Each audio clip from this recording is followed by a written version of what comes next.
우리 먼저 옆에 있는 분들 앞뒤로 다시 한번 인사합니다. 자, 하나님의 말씀을 들읍시다 하고 인사하겠습니다. 하나님의 말씀을 들읍시다. 아멘. 한 번 더 할게요. 하나님의 말씀에 순종합시다. 인사하겠습니다. 하나님의 말씀에 순종합시다. 하나님의 말씀에 순종합시다. 아멘. 하나님의 말씀에 순종하며 살아가는 오늘 저와 여러분 되시길 주님의 이름으로 축원드립니다. 최근에 정말 흉흉한 세상을 살고 있는 것 같습니다. 최근에도 또 신림동에 정말 안타까운 또 사건이 일어나서 멀리 있는 곳이 아니기 때문에, 우리 지역에서 멀리 있는 곳이 아니기 때문에 어떤 그런 문제가 발생을 하면 솔직히 누구보다도 우리가 더 가슴이 놀랄 수밖에 없는 상황이 옵니다. 뭐 살인 사건도 있었고 성폭행 사건에 그 사람이 또 결국은 피해자가 사망하는 바람에 또 그것이 또 살인 사건으로 바뀌어지는 또 이런 상황도 있었고, 정말 안타까운 그런 시대를 살고 있습니다. 근데 이것도 상당히 안타까운데, 우리 그 잘 아는 그 신림동 그 살인 사건, 여기 있었던 그 묻지마 살인 사건이 있고 난 다음에 제가 이렇게 뉴스 하나를 봤는데 신림동 흉기 난동 사건 이후에 쏟아진 온라인상의 살인 예고글이 8월 17일 오전 9시를 기준으로 해서 393건에 달한다 라고 얘기를 했어요. 그러니까 신림동 그 살인사건 이후에 뉴스에서 그냥 이렇게 실제로 보도한 것이 이게 거의 하루예요. 하루에 올라오는 숫자들이에요. 그러니까 393건 네? 이 살인 예고글이 인터넷상으로 이렇게 SNS상으로 뜨더라는 거예요. 그 중에서 163명, 3명, 그러니까 171명을 검거하고 이 가운데 19명을 구속했다라고 그렇게 나오더라고요. 정말 무섭죠. 여러분 생각을 해보십시오. 누군가 누구에게 죽이겠다라고 하는데 누군지는 잘 모르겠는데 어디서 죽이겠다라고 얘기를 하면은 얼마나 두렵고 공포심에 빠지겠습니까? 지금은 뭐 돌아다니다가도 두리번두리번해서 주변을 이렇게 살펴봐야 되는 그런 상황이 되는 거죠. 뭐 살인 예고도 계속해서 올라오는 그런 상황이 있고, 그러니까 이러한 상황들이 일어나는 일 중에 하나가 어떻게 보면은 그 반복 노출이에요. 반복 노출이 상당히 큰 영향을 줍니다. 그러니까 실제로 좋은 일에 대해서 끊임없이 이렇게 노출시켜가지고 기사가 나오면 좋은 일에 대해서 사람들이 많이 반응을 해요. 그런데 살인사건에 대해서 기사가 뜨면 살인사건이 의외로 또 많이 발생을 합니다. 그리고 거기에다가 우리가 잘 아는 자살사건 같은 경우에 자살과 관련돼 가지고 뉴스가 한번 나오면 거기에서 사람들이 또 젊은이들이 갑작스럽게 자살률이 확 올라가요. 그러니까 반복되어지고 노출되어지는 어떤 그런 사건들을 통해서 이 사람들에게 무의식적으로 영향을 주고 있다는 걸 우리는 잘 알 수 있습니다. 그래서 여러분들이 반복해서 보는 것들이 무엇인지, 여러분들이 반복해서 듣는 것들이 무엇인지가 여러분들의 삶을 좀 움직일 수가 있는 거예요. 그러니까 여러분들 왜 하나님의 말씀을 자꾸 읽으라고 하겠습니까? 하나님의 말씀을 읽다 보면 그 하나님의 말씀대로 살고 싶은 마음들이 계속해서 생겨나요. 그런가 하면은 세상 가운데 세상의 뉴스를 자꾸 접하고 세상의 어떠한 그런 많은 이야기들을 자꾸 듣기 시작하면은 어느 순간부터 자기가 그 세상적인 부분에 자연스럽게 동화가 되는 거예요. 여러분 이것이 얼마나 두려운 일인지 모릅니다. 그러니까 최근에는 자살이라는 단어를 잘 쓰지 않고 극단적 선택이라는 말을 쓰지만 실은 사람들이 그 말이 무슨 말인지 다 알아요. 그 외국에서는 지금 이 자살이라는 단어, 극단적 선택이라는 단어 자체를 아예 그냥 보도하지를 잘 않는데요. 근데 우리나라는 끊임없이 연예인이 죽든 누가 죽으면 자꾸 이 부분에 대해서 이야기를 해요.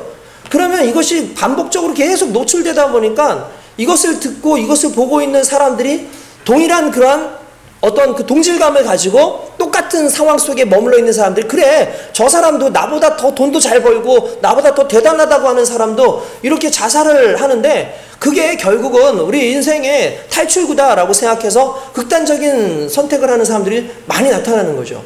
이러한 살인들도 어떻게 보면 사람들이 억눌려져 있던 어떠한 그런 마음들, 그러한 분노들을 표출하고 싶은데 누군가가 이렇게 표출했다라는 사실을 눈으로 보니까 아 저런 방법이 있구나 라는 것을 생각을 하는 거죠.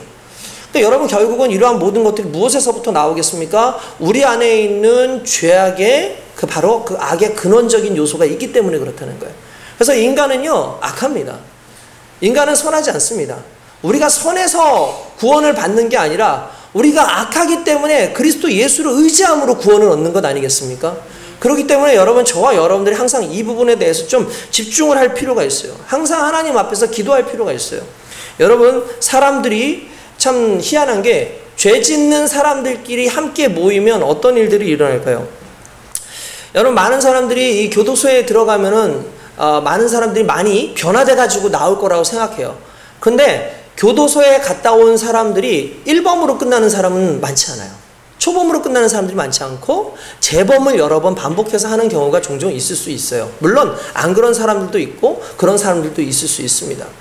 정말 예수 안에서, 그리스도 예수 안에서 변화된 사람들은 그 안에서 회개하고 돌아가요. 그런데 그런 것이 아니라 그냥 죄악된 모습으로 모이는 사람들의 특징이 왜냐? 죄악된 세상이 왜 무서우냐? 죄인들끼리 서로 위로가 된다는 거예요. 여러분, 이게 희한하지 않습니까? 죄인들이 모이잖아요? 그러면 처음에는 내가 죄인이라고 생각을 한다는 거예요. 아, 내가 정말 나쁜 짓을 저질렀구나. 내가 정말 못된 짓을 저질렀구나. 그런데 이 사람도 저 사람도 다 죄인들이에요. 그래서 모여가지고 서로 자기들의 잘못된 것을 얘기하면, 아유, 우리가 그러면 안 된다, 회개해야 된다라고 말하는 것이 아니라, 아, 그렇게 다들 살아가는구나 라는 것을 생각한다는 거예요. 그러니까 그렇게 다들 살아간다라는 것이 자연스러우니까 회개가 사라져요. 죄에 대한 개념이 사라져요. 의식적으로 내가 죄인이라는 것이 사라지는 거예요. 그러다 보니까 자연스럽게 죄를 공모하고 나만이 죄인이 아니다, 저 사람도 죄인이다, 그게 그냥 위로가 돼가지고 그냥 그 삶 가운데 그렇게 살아가는 겁니다. 여러분, 저와 여러분들이 정말 세상 가운데 살면서 가장 두려운 게 바로 그런 거예요. 세상의 삶 가운데 살아가는 수많은 죄인들의 그 삶을 우리가 너무나 자연스럽게 받아들이고 있다는 거죠. 그러나 여러분, 한 가지 깨달으시기 바랍니다. 예수 믿는 우리는 그리스도 예수 안에서 구원함을 받고 죄상을 받은 하나님의 백성인 줄 믿습니다. 그렇기 때문에 끊임없이 우리는 우리의 영향력을 나타내야 돼요. 우리는 우리의 삶의 영향력을 하나님 안에서 계속해서 죄를 파괴하고 그 죄악 가운데에서 살아가는 것이 아니라, 당연하다고 생각하는 것이 아니라 그 죄를 거슬러서 살아가기 위한 그런 믿음의 결단으로 순종하는 삶을 살아야 될 줄로 믿습니다. 오늘 저와 여러분들이 그렇게 되시길 주님의 이름으로 축원드립니다. 어떻게 보면 오늘 본문 말씀은 그렇게 살지 못했던, 어떻게 보면 참 안타깝게도 세상을 변화시킬 수 있었던 어떤 한 사람이 죄악된 사람을 만남으로 말미암아 같이 동조하는 그런 부분이 좀 드러나 있는 그런 말씀이다라고 보시면 될 것 같습니다. 오늘 본문의 말씀은 이런 내용입니다. 여러분, 이스라엘에서, 우리나라도 마찬가지지만 우리나라도 지금 남북으로 갈려져 있죠. 그래서 남쪽과 북쪽이 서로 다른 나라를 지금 형성해서 지금 같이 공존하고 대치하는 가운데서 공존하고 있습니다. 이 당시에도, 이 성경이 쓰여지는 이 당시에도 마찬가지로 유다와 북이스라엘로 이스라엘 자체가 나눠져서 그렇게 살고 있었던 때입니다. 서로 자주 전쟁도 치르고 하다가 한 3년간 3년이 아니라 몇 년간 이 회복의 좀 상황들이 좀 있었어요. 그러다 보니까 서로 왔다 갔다 이렇게 지내는 그런 상황이 좀 있었습니다. 그때의 왕이 누구냐 하면은 북이스라엘에는 아합이라고 하는 왕이 있었고, 남유다에는 여호사밧이라고 하는 왕이 있었습니다. 그러니까 두 왕이 서로 교류하기 시작을 했어요. 그러니까 좀 친분을 갖기 시작을 한 거죠. 그러니까 남과 북이 대치하고 있다가 어느 정도 약간 화해의 물결이 가면서 서로 공존하자, 우리 서로 같이 잘 있자 하면서 서로 좀 평화를 이루는 그런 시기였던 것으로 알고 있습니다. 그런데 아무래도 여러분, 사람은 참 희한해요. 내적으로 좀 평화가 생기면 자꾸 눈을 밖으로 돌리게 돼 있어요. 아합 왕이, 여호사밧 왕이 갑자기 찾아왔는데 그때 이렇게 얘기합니다. 우리가 지금 우리 말고 바로 위에 새로운 다른 나라가 있는데, 마치 중국하고 붙어 있는 것처럼 아람이라고 하는 나라가 그때 붙어 있었어요. 이 아람에게 우리가 길르앗 라못을 빼앗긴 지 꽤 오래되지 않았냐. 근데 원래 길르앗 라못이라는 것은 우리 땅이다.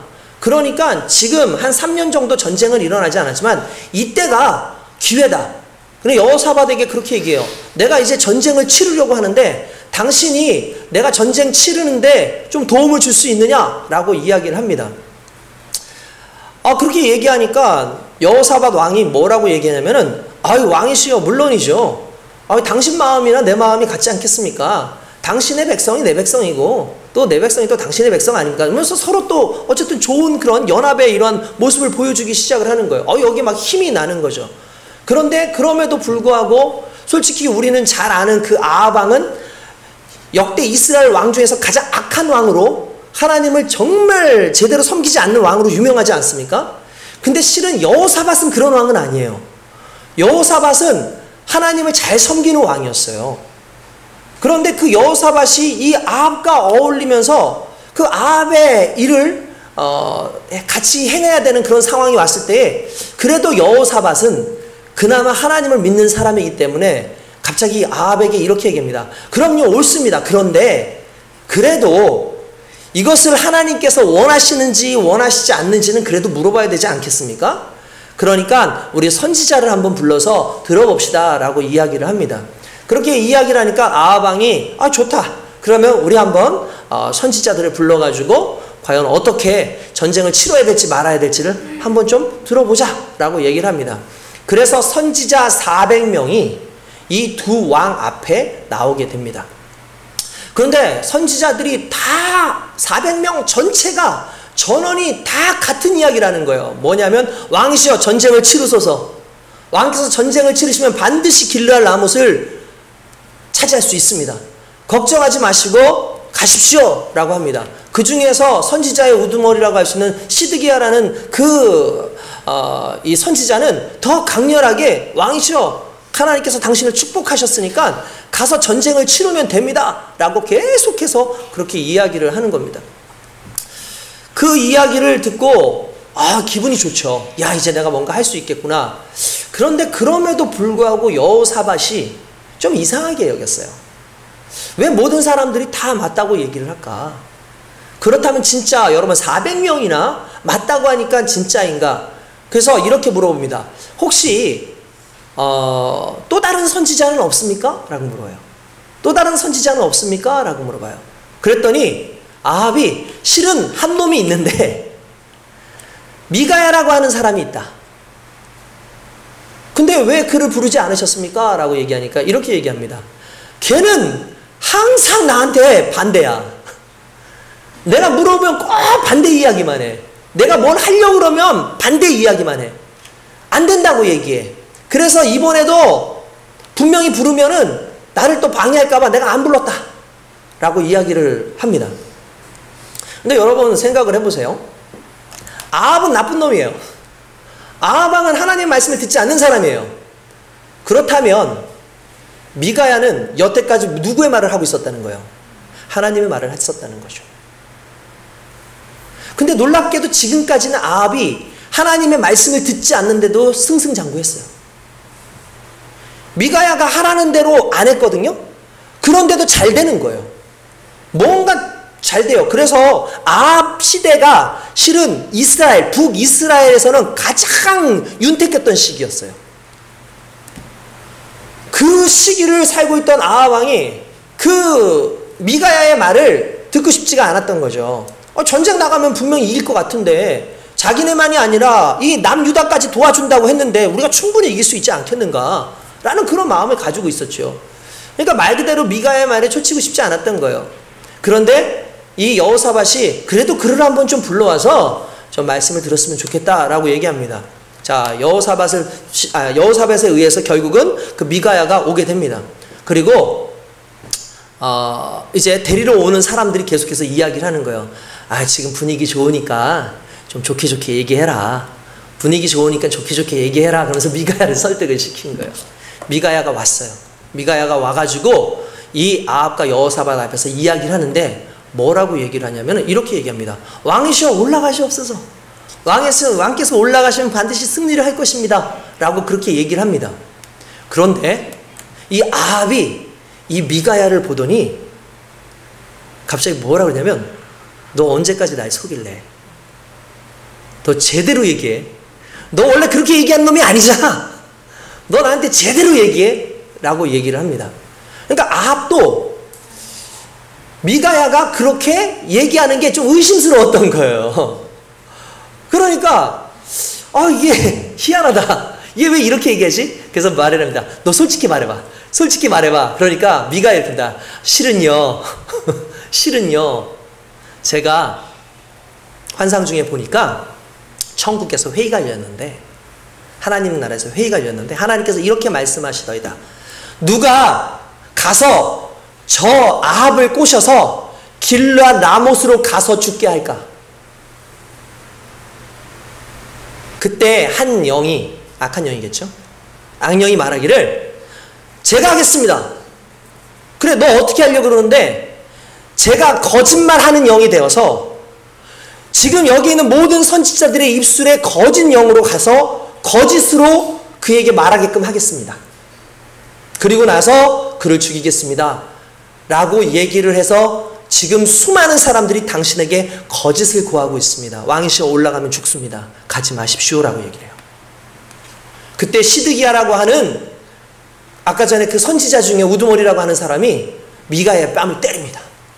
네가 감히 지금 어디 하나님의 말씀이라 그러면서 이렇게 하느냐. 나는 선지자 아니냐.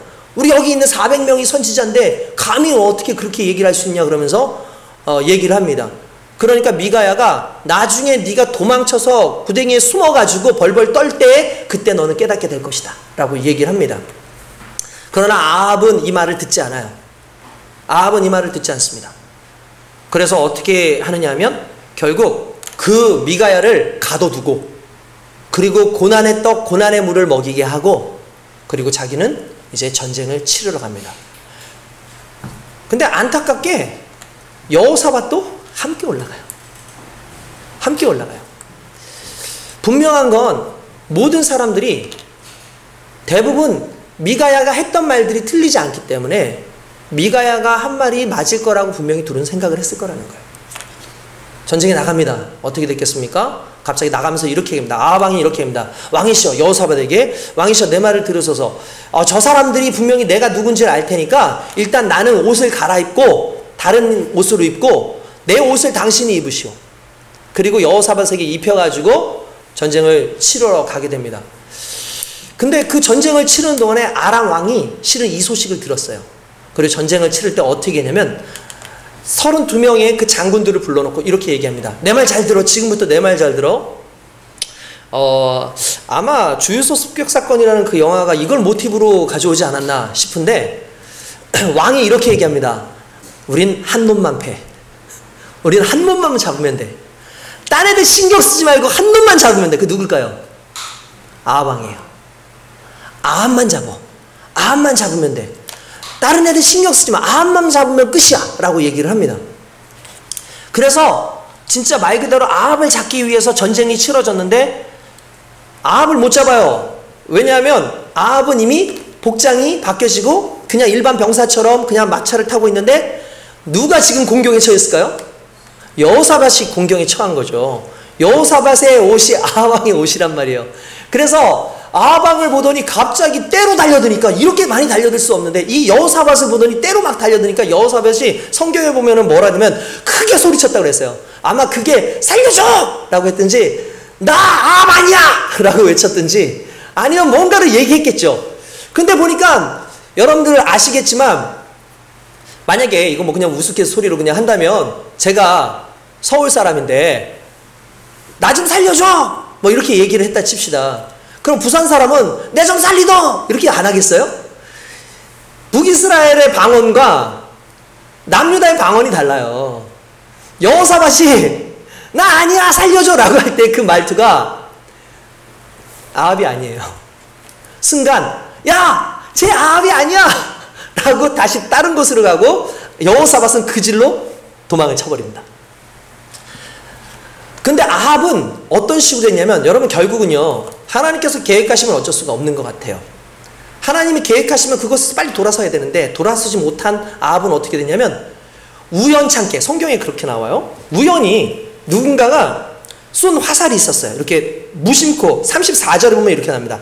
한 사람이 무심코 활을 당겨 무심코예요. 무심코. 그러니까 맞히려고 꼭 왕이라고 해서 한 게 아니라 그냥 무심코 활을 당겼는데 이스라엘 왕 갑옷 솔기를 맞힌지라. 그러니까 갑옷 솔기를 맞췄다는 건 그걸 실은 꿰두고 들어갔다라는 거예요. 갑옷이 이렇게 있는데 꿰뚫고 들어가서 그 병거 모는 자에게 이르되 내가 부상하였으니 내 손을 돌려 내 전쟁터에서 나가게 하라 하였으나 결국 죽습니다. 그 시체를 개들이 나중에 뜯어먹는 안타까운 상황이 발생해요.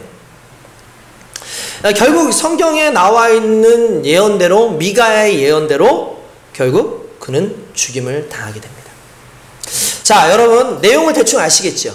지금 어떤 내용인지 이해되셨죠? 이 내용 속에서 우리가 깨달아야 되는 몇 가지가 있었어요. 여러분, 몰라서 순종을 못하는 게 아닙니다. 우리는 몰라서 순종을 못했어요 라고 말을 하기 쉽지만 우리는 몰라서 순종을 못하는 게 아닙니다. 여러분, 전쟁 나가면 분명히 죽는다고 말씀하셨고 평소에도 그의 말이 틀리지 않았었고 하나님께서 함께 하신다는 걸 알아요. 그런데도 불구하고 그 이야기를 아합도 들었고 여호사밧도 들었습니다. 너무나 정확한 말씀이에요. 그런데 결국 싸움에 나가서 아합도 죽고 여호사밧은 아주 큰 어려움에 처하게 되는 상황이 옵니다. 왜 이런 일이 벌어졌겠습니까? 일단 아합은 하나님의 뜻에 동의하지 않습니다. 하나님의 뜻에 동의하지 않습니다. 그의 방법도 동의하지 않아요. 반항하는 거죠. 반발하는 거죠. 그런데 여러분 놀라운 건 하나님께 순종할 때와 하나님의 불순종할 때 결국 그 답은 확실해요. 하나님이 우리로 하여금 순종을 요구하시는 건 하나님의 뜻을 위해서 우리를 사용하시고자 하는 것이 아니라 우리를 위해서 주시는 하나님의 복인 거예요. 그 순종을 통해서 내가 살 길을 얻게끔 하시는 것이고 그 순종을 통해서 내 영이 살게 하시는 거고 그 순종을 통해서 내가 하나님의 영광의 백성이 되게 하는 거예요. 그런데 악한 영이 우리의 길을 막고 악한 영이 하나님께 순종할 수 있는 모든 것들을 다 차단시켜버리면 우리가 순종하지 못해요. 여러분, 오늘 설교의 제목이 뭡니까? 순종은 영적 싸움이에요. 왜 내가 순종하지 못하냐면 내가 영적 싸움에서 지고 있는 거예요. 내가 순종하지 못하는 것을 그냥 단순하게 내 의지의 싸움이라고 말씀하시면 안 돼요. 이것은 영적으로 내 귀가 가려져 있고 영적으로 내 마음이 둔해져 있고 하나님이 영으로 허락하신 말씀이 내 영으로 받아들여지지 않는 인간의 어리석음이 드러나기 때문에 나타나는 현상이라는 거예요. 오늘 저와 여러분들이 두려워해야 되는 게 바로 이 부분인 거예요. 그러니까 여러분 다시 말씀드리지만 못하는 게 아니라 안 하는 거예요. 이 부분이 너무나 두려운 것 아니겠습니까? 여러분 사울도 그랬죠. 아말렉을 다 죽이라고 합니다. 근데 동의하지 않죠. 그래서 아말렉의 왕 아각을 살려두고 그리고 살찐 암송아지나 양들을 하나님 앞에 드리는 제물로 가지고 오죠. 여러분 요나도 그렇지 않습니까? 요나도 하나님의 말씀에 동의하지 않아요. 니느웨에 가서 회개하라고 외쳐라. 근데 그 말에 동의하지 않습니다. 왜 동의하지 않습니까? 내 마음에 내 감정에 그들은 나로 하여금 원수입니다. 도저히 그 말은 내가 따를 수가 없습니다 라고 얘기하는 거죠. 그러니까 내가 가지고 있는 어떠한 생각이나 내 뜻에 이게 맞춰지지 않으면 여러분 이것을 따를 생각이 없는 거예요. 근데 이게 다 하나님 믿는 사람들의 이야기예요. 하나님을 믿지 않는 사람의 이야기가 아니라 하나님을 믿는 사람들인데도 불구하고 동의하지 않는 거죠. 여러분 믿지 않는 사람이라면 동의하지 않을 수 있죠. 하나님이 어딨어? 그런 게 어딨어? 동의하지 않을 수 있겠죠. 근데 믿는 사람들이 동의하지 않는다는 것은 이건 영적 싸움인 거예요. 이건 영적으로 싸움을 지금 우리가 받고 있다는 걸 알아야 된다는 사실입니다. 여러분 이 사람들에게 이들에게는 순종의 한계가 내 뜻에 맞는 거죠. 여러분 결국 그건 순종이 아닌 것 아닙니까? 여러분 믿음도 아니죠. 각자 동의할 수 없는 거예요. 그러면 말씀이 안 들려요. 내가 동의하지 않으면 그 순간부터 말씀이 들리지 않습니다. 여러분 그렇잖아요. 내가 동의하지 않는데 어떻게 말씀이 들릴 수가 있겠습니까? 미가야가 얘기를 했는데도 불구하고 아합이 동의하지 않아요. 그러니까 미가야가 했던 말이 하나님의 말씀을 들리지 않는 거예요. 여러분 분명한 건 뭐냐면 하나님은 우리에게 말씀을 듣고 내 의견대로 내 뜻대로 동의를 구하는 게 아니에요. 결국 하나님 우리에게 순종을 요구하고 계시는 줄로 믿습니다. 여러분 그것이 왜 우리에게 너무나 중요한 일이겠습니까? 제가 우리 그 목장 모임을 합니다. 그러면 이제 많은 사람들이 이제 목장 모임을 하는 걸 제가 이렇게 보죠. 요즘에 우리 장년부 목장이 상당히 많이 활성화가 좀 되고 있어서 너무 감사하고, 그 내용들도 상당히 많이 좋은 것 같아요. 그러면 여러분, 제가 목장 모임을 하라 그러면은 목장 모임의 패턴이 똑같을 거예요. 제가 청년을 못 보고, 다른 데는 못 보고 그냥 장년만 이렇게 봤는데, 제가 보니까 이런 내용일 거예요. 목장 모임은 여러분들로 하여금 기억력 테스트를 하는 게 아니에요. 무슨 말이냐면, 여러분들한테 설교의 감동받은 부분을 찾으라고 말하는 게 아니고, 설교를 감상하라고 하는 것도 아니고, 설교의 문제점을 찾으라는 게 아니에요. 그럼 그 말은 무슨 말이냐면은, 여러분들한테 자 말씀해 보십시오. 그러면 이렇게 얘기하죠. 아, 오늘 목사님 말씀, 이 말씀이 너무나 좋았습니다. 목사님 말씀, 이 말씀이 좋았습니다. 맞습니다. 그거 정말 좋은 말씀이에요. 은혜로 받아들였으니까 좋은 말씀이에요. 근데 중요한 건 이 말씀이 좋았습니다, 이 말씀에 동의합니다 라는 말은 항상 두려운 말이에요.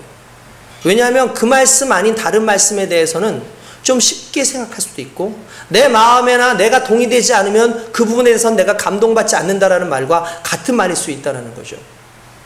그래서 이야기를 해보십시오. 어떻게 생각하십니까? 라고 이야기해 보십시오 라고 말할 때 정말 안타까운 게 뭐냐면 이렇게 얘기할 수도 있어. 난 그렇게 생각하지 않습니다. 나는 오늘 목사님의 말씀을 그렇게 생각하지 않습니다. 오늘 목사님께서 그렇게 설교하셨는데 난 그렇게 생각하지 않습니다. 그러니까 여러분, 목장 모임은 그렇게 생각하냐 안 하냐 너의 생각을 묻는 게 아니라, 실은 목장 모임의 특징은 하나님께서 내게 이렇게 하신 말씀을 내가 어떻게 삶 속에서 그것을 적용할 수 있을지에 대해서 나누는 거예요. 이것이 정말 쉬운 일은 아닌데 내가 어떻게 나눌 수 있을까요? 이것이 쉬운 것은 아닌데 내가 어떻게 이것을 가지고 갈 수 있을까요가 실은 목장 모임이 주는 목적인 거예요. 목장 모임의 내용을 되살렸지만 중요한 건 그 목장 모임에서 나왔던 그 내용을 삶 속에서 적용하지도 않고, 심지어 목장 모임을 하면서도 나는 그걸 동의하지 않습니다, 난 그렇게 생각하지 않습니다 라고 말하고 있는 것 자체가 이미 영적 싸움에서 하나님께서 주신 것에 대해서 내 생각이 먼저고 내 의견이 먼저고 내게 처해져 있는 상황을 먼저 자꾸 앞세우려고 그러는 거예요.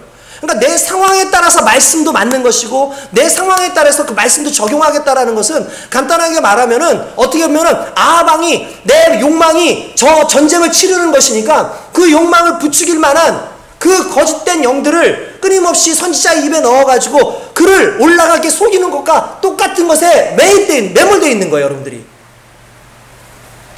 그러니까 오늘 여러분들 이 말씀은요, 상당히 우리에게 적용될 수 있는 말씀인 거죠.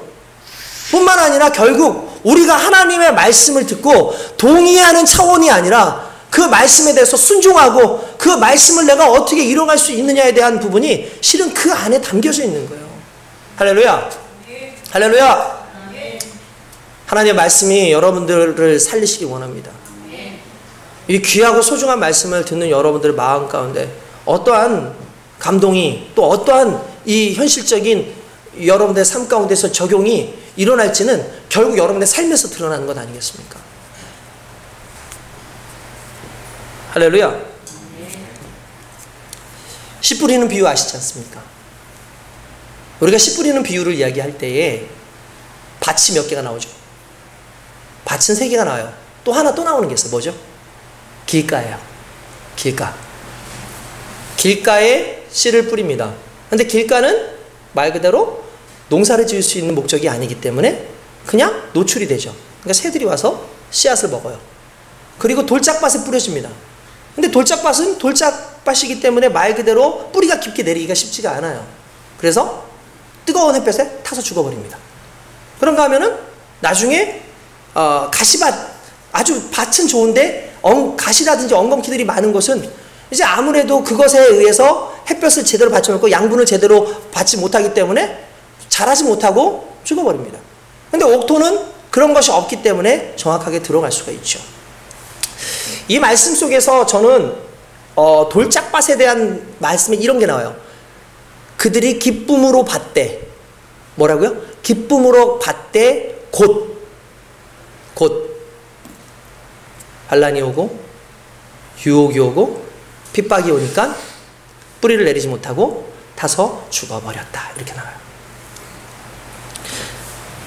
여러분, 뿌리가 내려지고 열매까지가 맺어져야 돼요. 이 말은 무슨 말이냐면 여러분, 우리가 여기서 착각을 하는 게 있어요. 하나님이 씨를 뿌린다 할 때 씨를 복음이라고 생각해요. 근데 여러분 착각하면 안 됩니다. 씨 뿌려서 열매 맺는 것까지가 복음이에요.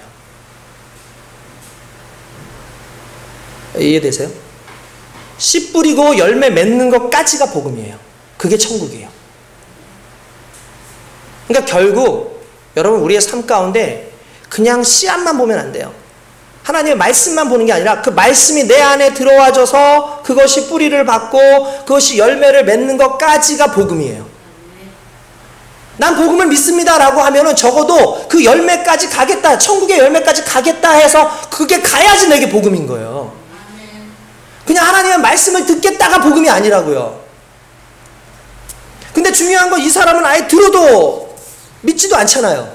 근데 더 가슴 아픈 일이 있어요. 그 가슴 아픈 일이 뭐냐 하면 이런 거예요. 여러분, 아합은 그렇다 칩시다. 여호섭은 더 이해 못할 인물입니다. 하나님께 묻는 왕 아닙니까? 제법 훌륭하고 모범적이잖아요. 근데 묻고 다 알았는데 왜 가지 말라는 걸 따라가냐고요. 아니, 가지 말라는데 따라가잖아요. 가서 전쟁을 치르잖아요. 아마 이 여호사밧은 정확하게 이것이 하나님의 말씀이고 미가야의 말이 하나님의 말씀이라는 걸 알았을 거예요. 그럼에도 달려간 이유가 뭐였을까? 그건요, 여호사밧은 말씀의 가치보다 더 큰 가치가 있었어요. 그에겐 뭐냐면 그건 연합의 가치예요. 남북이 오랫동안 싸워왔어요. 그 남북이 오랫동안 싸워왔는데 겨우 어렵게 지금 연합을 하고 평화의 공존하는 시대를 맞았어요. 근데 어렵게 얻은 연합의 가치를 놓칠 수가 없는 거예요. 그러니까 말씀은 알겠는데 연합이 깨지고 평화가 깨지는 게 싫은 거예요. 그래서 간 겁니다. 그러니까 영적 판단이 아니라 정치적 판단, 연합적 판단, 인간적 판단을 하는 거죠. 우정, 체면, 정 때문에 알면서도 순종하지 않는 경우라는 거예요. 그러니까 여러분들 가끔씩 우리가요, 하나님의 말씀보다 사람들과의 관계나 또는 여러분들의 삶 속에서 있는 어떠한 상황으로 말미암아 여러분들이 그것을 어쩔 수 없이 따라가는 경우가 분명히 있을 거예요. 근데 결국 그것이 자기를 죽여요. 결국 그것이 우리를 죽여요. 결국 그렇게 하지 않는 한 사람이 중요한 거예요. 여러분 99%의 신앙에 정말 제대로 서지 않는 자가 1%의 경건한 자를 솔직히 이기기가 쉽지 않습니다. 왜냐하면 1%의 거룩한 자의 삶이 다르기 때문에 그래요. 1%의 하나님 앞에 거룩한 사람의 특징은 뭐냐면 구별됐다는 거거든요. 99%가 하지 않는 것을 하는 거예요. 99%가 따라가지 않는 것을 따라가는 그 1%가 결국 거룩한 하나님의 백성인 거죠. 그러니까 그 99%를 그 400명의 수많은 사람들이 아니라 그 한 명, 정말 하나님의 한 사람의 그 말을 따라서 가기 위해서 어떠한 가치보다도 하나님의 말씀의 가치를 가장 높게 쳐서 사는 사람이 결국 믿음의 사람이고 결국 그 사람을 통해서 가정이 살고 귀한 역사가 일어나는 줄로 믿습니다. 자녀들은 그렇다 치자고요. 우리 자녀들 믿음이 좀 부족해요. 우리 아내가 믿음이 좀 부족해요. 아니 우리 남편이 좀 믿음이 부족해요. 우리 직장 사람들이 좀 믿음이 부족해요. 그렇다 치자고요. 그러나 적어도 여호사밧처럼 하나님을 알고 있는 사람이라면, 적어도 하나님을 알고 하나님의 뜻을 알고 있는 사람은 그 한 사람이 시작하는 겁니다. 그 한 사람이 순종하는 겁니다. 그 한 사람이 하나님 앞에 나아가는 겁니다. 가정의 평화를 위해서, 직장의 평화를 위해서, 이런저런 상황의 어떤 관계의 평화를 위해서 나는 잠깐 좀 믿음을 좀 내려놓겠습니다. 나는 순종을 잠깐 내려놓겠습니다. 라고 하는 순간 그게 모두를 다 죽이는 일이죠. 결국 하나님 앞에서 100%의 순종이 나오기 위해서 오늘 우리는 영적 싸움을 하는 겁니다. 하나님, 영적 싸움을 하기 원합니다. 미혹해하는 수많은 거짓된 영들의 말들을 거슬러서 하나님이 원하시는 것을 따라가기 위해서 애쓰겠습니다라고 말하는 그 가치가 필요한 거예요. 여러분, 이런 가치를 누가 얻을 수 있겠습니까? 이런 순종 누가 가능하겠습니까? 여러분, 이런 순종이 가능한 사람은요, 대부분 평소에 순종하는 사람이 순종을 해요. 오늘의 이 순종의 시작이 작은 것으로부터 시작되는 그 순종이 결국 큰 순종을 만들어내고 날마다 주님 안에서 민감하게 살게끔 해요. 어떤 목사님 컬럼을 제가 이렇게 봤는데, 그분이 아주, 제가 보면서 아주 뭐랄까 좀 라디컬한 그런 좀 아주 급진적이고 좀 아주 그냥 과격한 어떠한 그런 글들을 썼어요. 그 믿음에 대한 부분, 신앙에 대한 부분, 순종에 대한 부분을 썼더라고요. 근데 제가 그 이해를 하면서 좀 많은 충격을 좀 받았어요. 몰랐던 부분은 아니지만, 알았던 부분이긴 하지만 적용되지 않았던 부분이었기 때문에 제가 좀 충격을 좀 받았던 거예요. 그게 뭐냐면, 신앙생활에서 자주 하는 오해가 뭐냐면 하나님 말씀이에요. 그게 무슨 말이냐면, 중요한 선택의 기로에서 하나님 말씀이 임할 것이고 하나님의 말씀을 들으면 바른 선택하기가 쉬울 거라고 오해한다. 아니, 여러분 좀 이상하지 않습니까, 말이? 그래서 우리는 이렇게 기도해요. 하나님, 이것과 이것 중에 무엇을 선택해야 됩니까?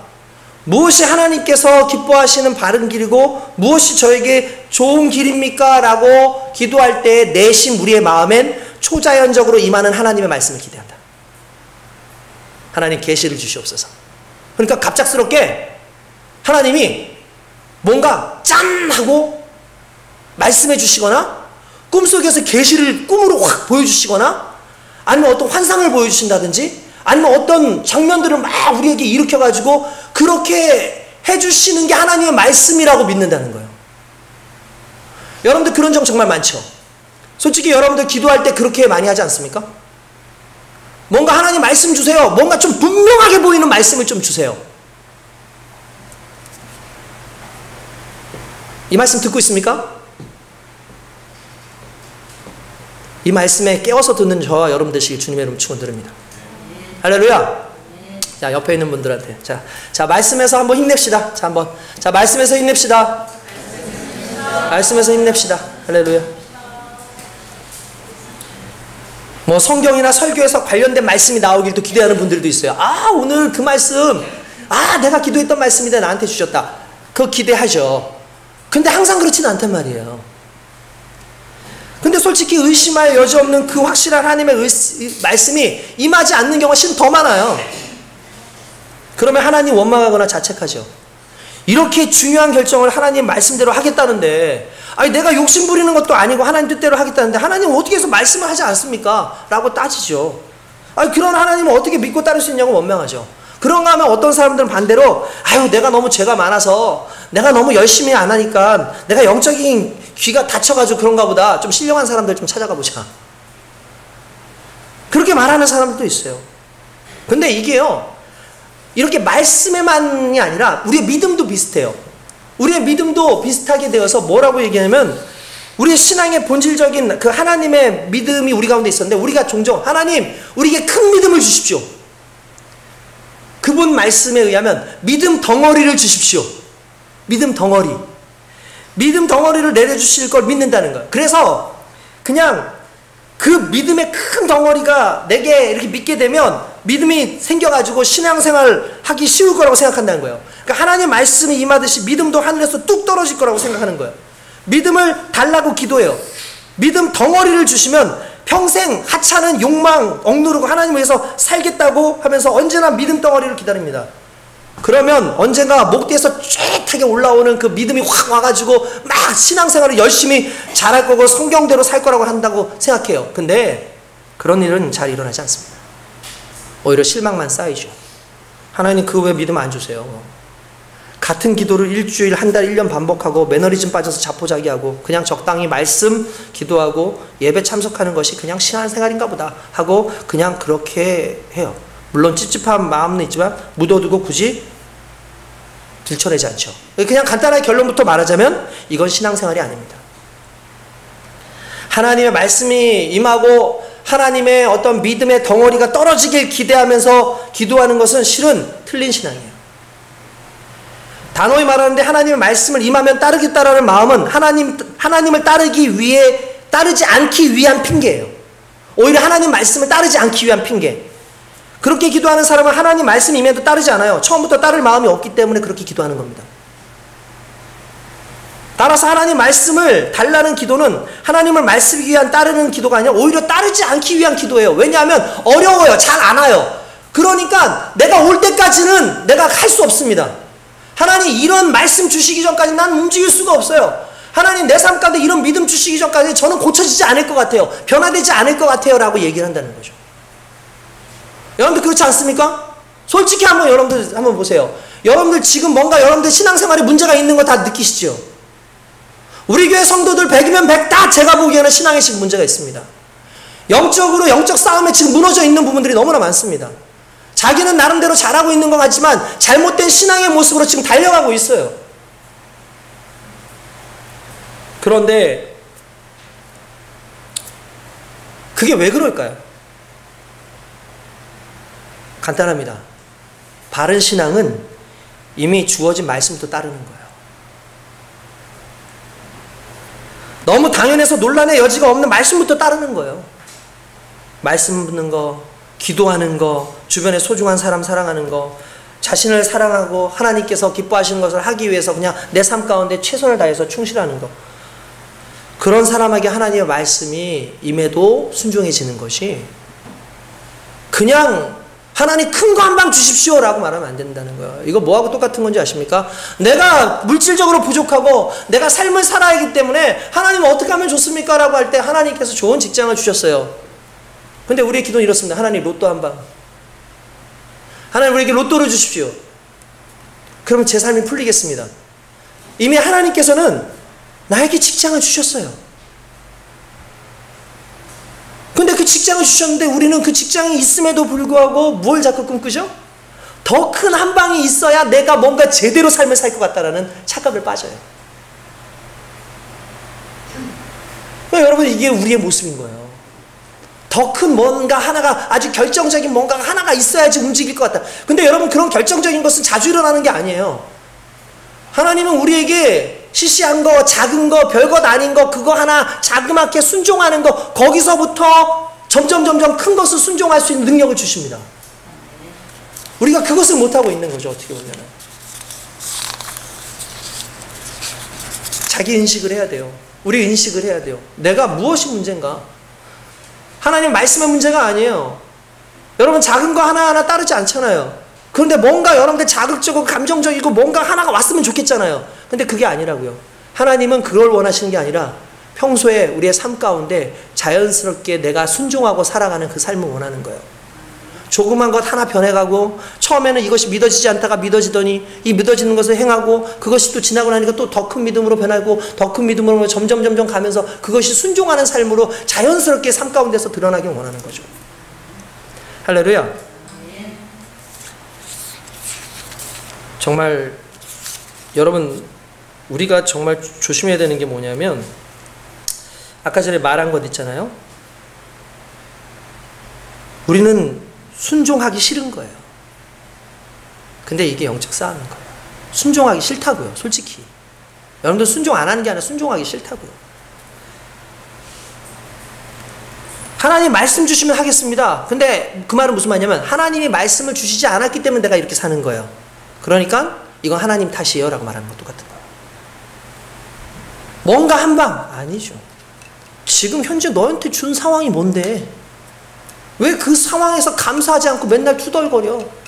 왜 그 상황이 너에게 하나님께서 순종을 요구하시는 부분인데 그 순종하지 않고 맨날 투덜거리고 비판하고 원망하는 삶을 살아? 그게 너의 삶이 아니야. 믿는 자의 삶이 아니야. 지금 내 현재 있는 삶 속에서 말 그대로 기뻐하고 감사하고 기도하고 그 작은 것 하나에서부터 시작되어지는 그 믿음의 역사가 결국 여러분들의 믿음을 더 크게 하게 될 줄로 믿습니다. 할렐루야. 예전에 한번 여러분들한테 말씀드렸는데 잊어버리셨을 것 같아서 한마디만 하면은 기억나시나 모르겠습니다. 그 한신교회라고 있는데 그 한신교회 이중표 목사님이라고 썼어요. 저 정말 존경하는 목사님 중에 한 분인데 별세의 신학이라 그래서 우리가 살아가는 땅은 이 땅이지만 그러나 우리는 별다른 세계를 살아가는 사람들이다 라는 걸로 유명하신 분이에요. 근데 그분이 뭐 돌아가셨죠. 총회장도 역임하셨던 분인데 젊었을 때 시골에서 목회를 할 때였습니다. 주일학교 다니는 한 아이가 있었어요. 근데 그 아버지가 시골이지만 자수성가해서 부지런한 그 농부였어요. 그러니까 이 목사님의 전도로 그 아이의 어머니가 먼저 교회를 출석한 겁니다. 그러니까 그렇지만 이제 그 남편은 나오지 않는 거죠. 그래서 남편을 위해서 끊임없이 기도하고 그 남편한테 가서 여보 교회 같이 나가자고 그렇게 이야기를 한 거예요. 그랬더니 이 남편이 어느 날 기도에 응답이 돼서 어느 날 주일날 남편과 함께 교회를 온 거예요. 얼마나 기쁩니까? 온 거죠. 근데 이게 오는 게 쉬운 건 아니었을 거예요. 이 사람한테는. 예배를 마치고 나니까 그 남편이 목사님께 신방을 요청했어요. 목사님 저희 집에 한번 신방 한번 해주시면 안 되겠습니까? 라고 얘기하니까 목사님이 당연히 가죠. 아니 새 성도가 왔는데 신방해달라는데 안 갈 목사님이 누가 있겠어요. 갔어요. 그리고 가서 예배도 드리고 신방 예배도 드리고 뭐 이렇게 기쁜 마음으로 집안도 살피고 이렇게 했습니다.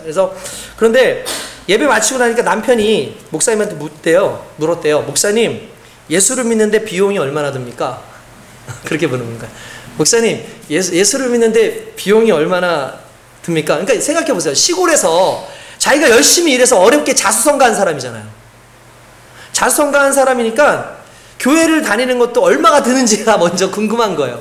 그래서 교회 다녀야 되는데 얼마가 듭니까? 라고 얘기를 합니다. 그러니까 그러면서 자기가 하는 얘기가 내가 여러 사람한테 얘기 들어보니까 교회 다니는 것보다 성당 다니는 게 돈이 덜 든다고 하더라. 근데 실제로 거기는 이렇게 우리처럼 이렇게 매주 이렇게 그거 하지 않아도 된단 말이에요. 그런 얘기를 하는 거예요. 그러니까 목사님이 반문을 했어요. 저 비용이 얼마나 들면 예수를 믿겠습니까? 이렇게 얘기를 했대요. 그러니까 그 사람이 뭐라냐면 담배값 정도면 할 수 있을 것 같은데요? 라고 얘기를 하더래요. 그러니까 그게 무슨 말인가 했더니 교회를 이 사람은 누가 얘기한 것도 아니에요. 이 목사님이 얘기한 것도 아니에요. 근데 실은 이 사람이 오기까지 엄청난 결단이 있었던 거예요. 왜냐하면 교회를 다니면 담배를 끊어야 하니까 이 시계만 해도 우리가 타협하지 않는 거죠. 어떻게 보면 처음 예수를 믿는 사람인데 교회를 다니면 담배를 끊어야 되니까 평소에 담배를 사던 돈만큼 헌금을 하면 되겠다고 믿었던 거예요. 그 정도면 괜찮을 것 같습니다. 담배 살 돈 가지고 헌금을 드리면 되니까 내 믿음 생활 할 수 있을 것 같다고. 그거 얼마 안 드네요. 그러면서 예수를 믿기로 했다는 거예요. 정말 주일이면 틀림없이 교회에 출석했고 담배를 끊고 한 주 동안 담배를 사던 모은 모아서 헌금을 하고 때로는 감사 헌금도 하기 시작한 거예요. 믿음이 자란 거죠. 그렇게 1년이 지났습니다. 그러니까 목사님이 이제는 1년이 지났으니까 좀 세례 한번 받아라, 침례 한번 받아라 라고 얘기를 한 거예요. 그러니까 침례 받으라고 그렇게 얘기를 하고 건면했습니다. 그랬더니 세례는 안 받겠대요. 단호하게 거절하는 거예요. 그래서 아니 왜 그러냐. 그래서 목사님이 그 분한테 직접 물어보기는 그렇고 그 아내 되는 분한테 물어봤대요. 왜 침례를 안 받고 세례를 안 받고 하려고 그러냐. 주일날도 항상 이렇게 나오고 하는데 왜 그러냐 그랬더니 어디서 들었는지 몰랐는데 세례 받으면 11조 내야 되니까 세례는 안 받고 11조는 내지 않겠다. 그냥 이대로 교회만 출석하겠다고 얘기를 하더라는 거예요. 그런데 이제 목사님이 그러냐. 그걸 강요할 것도 아니고 어떻게 하겠냐. 세례 받지 않겠다는 마음이 너무 완강한 거죠. 근데 그러던 어느 날 그분이 오더니 목사님께 넌지시 물어보더래요. 목사님 11조를 드리려면 농사 비용을 빼고 11조를 합니까? 아니면 수학 전체를 11조를 냅니까? 이게 무슨 말인지 아시죠? 그러니까 한 100만 원을 벌었다 그러면 그 중에서 내가 투자한 돈이 50만 원이다. 그러면 요거 빼고 50만 원에서 11조를 드려야 됩니까? 아니면은 전체 들어온 게 100만 원이니까 100만 원에서 드려야 됩니까? 라고 이렇게 말하니까 목사님이 그냥 믿음대로 하는 거예요. 농사 비용 빼고 하거나 그냥 수학 전체에 11조를 하거나 둘 다 하나님 기뻐하시는 11조니까 편한 대로 하십시오 라고 얘기를 했대요. 그래요? 근데 갑자기 돌아가면서 농사 비용 빼고 나면 얼마 안 남는데? 이러면서 지나가더라는 거예요. 그러더니 가을에 그가 꼼꼼하게 계산을 해서 쌀 2가마니를 11조로 드리더래요. 그러니까 비용을 빼고 드린 거죠. 그러니까 순이익의 11조였던 거예요. 그런데 그 다음에 가을에 더 깜짝 놀랄 일이 있는데 다음에 농사가 더 잘 돼서 늘어난 것도 아닌데 11조로 쌀 10가마니를 드리더라는 거예요. 그러니까 그 말은 무슨 말입니까? 수학의 11조를 드린 거죠. 수학의 11조를. 그러니까 비용을 조금 더 빼지 않은 수학의 11조를 온전하게 드린 거예요. 말 그대로 온전한 11조죠. 이런 놀라운 변화를 보고 목사님이 그분한테 물었어요. 요즘 예수 믿는 비용이 많이 올랐네요? 라고 얘기하니까 목사님의 질문에 그가 놀라운 대답을 했대요. 뭐라고 하면 이렇게 합니다. 목사님, 이제는 예수를 믿어도 비싸게 믿기로 했습니다. 그래요? 어떻게 그런 생각했습니까? 내가 하나님의 은혜를 깨닫고 나니까 예수님은 내게 모든 것 주셨는데 나는 싸구려로 믿으려고 했습니다. 이제 싸구려로 예수 믿지 않겠습니다. 라고 얘기를 하더라는 거예요. 우린 지금도 하나님을 11조 얘기가 아니에요. 싸구려로 믿어요.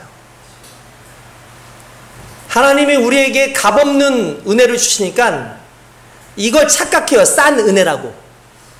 값이 없는 이유는 우리가 감당 못하기 때문에 값없이 주시는 거예요. 우리가 살 수 있는 거면 은혜가 아닌 거죠.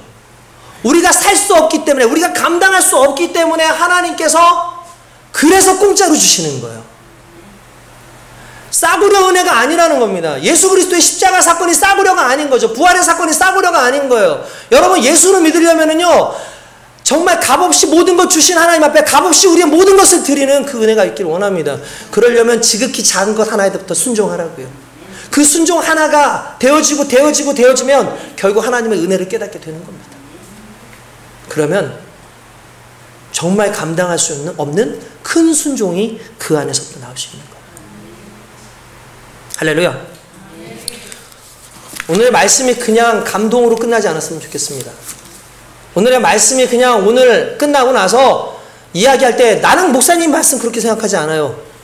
로 끝나는 게 아니라 이 말씀을 내 삶 가운데 적용하고 싶습니다. 우리 더 기도합시다. 우리도 말씀에 더 하나합시다. 우리도 우리 주중 예배, 주일 예배 더 앞장서서 시간 하나하나 체크해 가면서 하나님 앞에 정말 제대로 예배드리고 우리 삶 가운데 전도하고 삶 가운데에서 하나님 기뻐하시는 게 뭔지 솔직히 여러분 알잖아요. 여러분들 기도하지 않아도 말씀 구하지 않아도 뭘 해야 되는지 알잖아요. 우리 신앙의 양심이라는 게 있잖아요. 하나님 말씀의 기준의 양심이 있잖아요. 그냥 그대로 살면 되는 거죠. 오늘 저와 여러분들이 그런 삶을 살 수 있게 주님의 이름으로 축원드립니다. 기도하겠습니다.